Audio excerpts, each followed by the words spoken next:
Welcome to neat fight junkie में आप सभी का स्वागत है। UFC 299 का प्रेडिक्शन और एनालिसिस हम शुरू कर रहे हैं। टाइम आपको पहले से ही पता है, सुबह 8:30 बजे।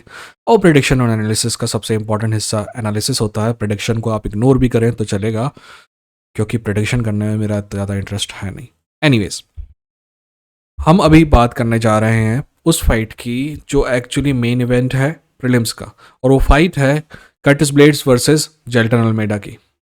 तो इन दोनों के बारे में बात करेंगे, पर आगे बढ़ने से पहले सब्सक्राइब करिए, सब्सक्राइब करके बेल आइकन को क्लिक करिए, क्योंकि कॉमेडी स्पोर्ट में मुझे नहीं लगता कि इससे अच्छा चैनल है इंडिया में। ठीक है, मेरा वादा है जब भी आप वीडियो देखकर उठेंगे तो आपके पास पहले से ज़्यादा नॉलेज होगा, और अगर ऐसा नहीं होता है तो आप जा भी सकते हैं, 4 गालियाँ भी दे सकते हैं। ठीक, बात करते हैं जेल्टन अल्मेडा वर्सेस कर्टिस ब्लेड की।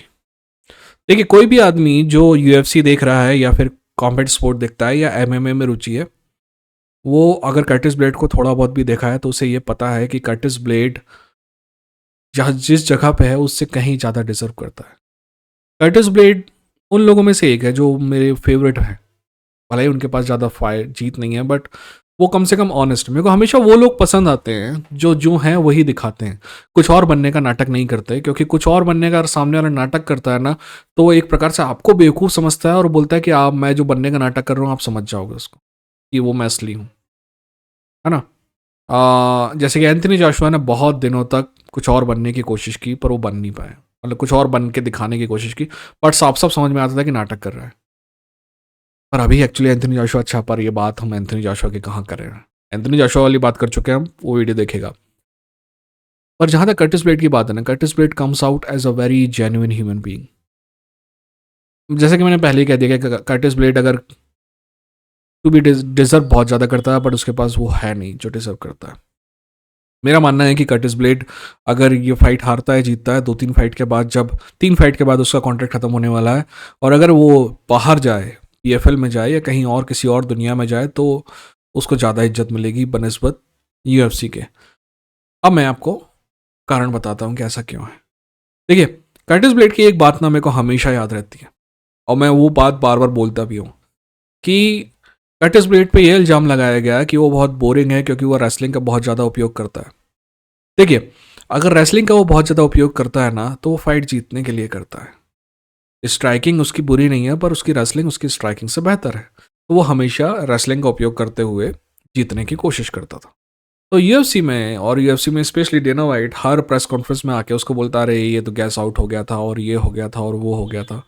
तब कर्टिस ब्लेड ने एक बहुत इंपॉर्टेंट बात बोली कि मैं फाइट जीतूंगा तो मेरे को विन बोनस मिलेगा, मैं फाइट हार के भी तुम्हारा दिल जीत गया तो क्या मिलेगा? कुछ नहीं, वही मिलेगा, टू शो मनी जो मिलती है। तो फाइटर्स को ना हमेशा ये बात फाइटर्स के अंदर बैठी रहती है, और ये लड़ाई उनके अंदर चलती रहती है कि दोस्त करने का क्या है, फाइट जीतने का है या दिल जीतने का है।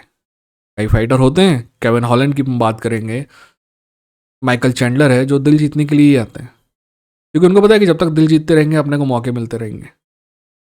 पर कर्टिस ब्लेड जैसे फाइटर है ना, वो एक कंपास के थ्रू चलते हैं, और उनका जो कंपास है ना, वो हमेशा डायरेक्शन देते रहता है टाइटल के प्रति, है ना, जो अगर टाइटल शॉट जो है। और अगर वो टाइटल शॉट नहीं होता है ना, तो वो दिग्भ्रमित हो जाते हैं, या फिर कहेंगे कि मिसगाइडेड हो जाते हैं। खैर, ये सब बातें मैं इसलिए कर रहा था क्योंकि Curtis blade I really like, मैं बताना चाह रहा था कि कर्टिस ब्लेड की थ्योरी क्या है, कर्टिस ब्लेड किस हिसाब से चलता है। तो अगर टाइटल पे आपका टारगेट है तो आप टफ से टफ फाइट लेते रहेंगे, और टाइटल पे नजर रहेगी। कर्टिस ब्लेड इसलिए भी पसंद है कि कर्टिस ब्लेड डेयरिंग लौंडा भी है। देखिए, कर्टिस ब्लेड पहली बार फ्रांसिस नगानू से बहुत बुरी तरह हारा, और पहली बार हारने के बाद उसने बोला कि दूसरी बार फाइट करनी है मेरे को।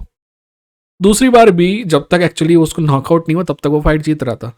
ये आदमी वो आदमी है जो फ्रांसिस नगानू से बोल रहा था तीसरी बार भी फाइट करनी है मेरे को, क्योंकि उसको लगता था कि वो फ्रांसिस नगानू से बेहतर है, और हो सकता है वो भी। एनीवेज, पिछले कुछ दिनों से उसका भी लक खराब चल रहा है। दूसरी तरफ इस फाइट में जेल्टन अल्मेडा है। जेल्टन अल्मेडा के बारे में मैं क्या कहूँ। जेल्टन अल्मेडा को ऐसा माना जा रहा था कि he is the next big thing in UFC, और next big thing in heavyweight division. दोस्त, हैवीवेट डिवीजन UFC का इतना पतला है कि उसमें नेक्स्ट बिग थिंग बनने के लिए 2 विन चाहिए होती है, ज़्यादा ही हो गया तो 3 विन, 3 इम्फेटिक विन हो गई, या फिर एक खतरनाक नॉकआउट हो गया, उसमें ही आप नेक्स्ट बिग थिंग बन जाते हो। तो भाई साहब जिल्टन अल्मेडा नेक्स्ट बिग थिंग थे, और उनकी फाइट फिर हो गई कर्टिस ब्लेड से। कर्टिस ब्लेड से नहीं, आपका लुइस से, डेरिक लुइस से। अब ये उम्मीद की जा रही थी उनसे कि वो निस्तेनाबूद कर देंगे डेरिक लुइस को, पर ऐसा हुआ नहीं। एक्चुअली वो फाइट जीते, बट बहुत जूतम पैजार कहते हैं ना, जूतम पैजार करके जीते। तो भाई साहब ये फाइट उनको दी गई है एज अ पनिशमेंट। और कर्टिस ब्लेड को जो भी फाइट दी जाती है, कर्टिस ब्लेड सिंपल अपने आप से क्वेश्चन पूछता है कि ये फाइट मेरे को टाइटल तक ले जाती है कि नहीं। अगर ले जाती है तो वो फाइट ले लेगा। अब इस फाइट के बारे में अगर हम बात करें तो ये फाइट अगर स्ट्राइकिंग बैटल होती है ना, क्यों मैं ऐसा कह रहा हूँ, क्योंकि कभी कभी क्या होता है कि दोनों जो ग्रैपलर होते हैं ना, अगर दो ग्रैपलर फाइट कर रहे होते हैं ना, तो वो प्रेफर करते हैं कि स्ट्राइकिंग कर लें, क्योंकि ग्रैपलिंग में गैस आउट होने के बाद किसी का भी मूड नहीं होता है। तो अगर ये फाइट स्ट्राइकिंग बैटल होती है ना, तो इस बात पे कोई शक और दो राय नहीं है कि Curtis Blaydes is much better than Jailton Almeida. अब बात आती है ग्राउंड पे, जहाँ इन दोनों की दाल भात कह लो या दाल रोटी कह लो या चिकन मटन जो भी है, वो सारा खाना इनका ग्राउंड पे ही बनता है। एक फाइटर है जो जैसे कि जिल्टन अल्मेडा है, जिसका शानदार जुजित्सु है, बहुत अच्छा जुजित्सु है। वो फाइट अगर ग्राउंड पे लेके जाता है तो आपको एक्चुअली सबमिट करने की कोशिश करता है। वहीं दूसरा रेसलर है जो बहुत हाई लेवल का रेसलर है, कर्टिस ब्लेड, जो अगर वो ग्राउंड पे लेके जाता है आपको, तो वो आपको एक्चुअली ग्राउंड एंड पाउंड से फिनिश करने की कोशिश करता है। और ये हमेशा वही पुरानी बैटल है। जुजित्सु एक्चुअली लोग जिल्टन अल्मेडा को रेसलर समझते हैं, बट वो एक्चुअली पावरफुल जुजित्सु गाय है, राइट, जिसमें ताकत है। दूसरा एग्जांपल इसका गिलबर्ट है। गिलबर्ट शानदार जुजित्सु है और उसमें पावर इतना है कि वो निस्तेनाबूद कर देता है रस्सी रेसलिंग को भी। बट ये नियम हमेशा से बना हुआ है और इस नियम पे मेरा आज भी भरोसा है कि जब भी एक अच्छा रेसलर एक अच्छे जुजित्सु फाइटर से फाइट करेगा तो एक अच्छा रेसलर एंड में जीतेगा, कम से कम इस सिनारियो में जहां पे आप राउंड में हैं। हाँ, वो स्ट्रीट की मेरे को नहीं पता, बट अगर आप ग्राउंड पे है ना, मतलब आप राउंड वाले सिस्टम में है जहाँ फाइट लिमिटेड है, तो I think wrestler will come out as a victor. और यहाँ भी मेरे भी ये उम्मीद है। मेरा मानना है कि मेरा दिल कहता है कर्टिस ब्लेड जीतेगा, दिमाग कहता है कर्टिस ब्लेड जीतेगा। पैसा होता तो कर्टिस ब्लेड पे लगाया जाता।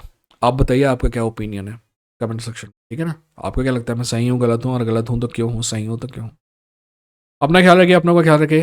ये था इंडियन फाइट जंकी, लड़ेंगे जीतेंगे। ठीक है।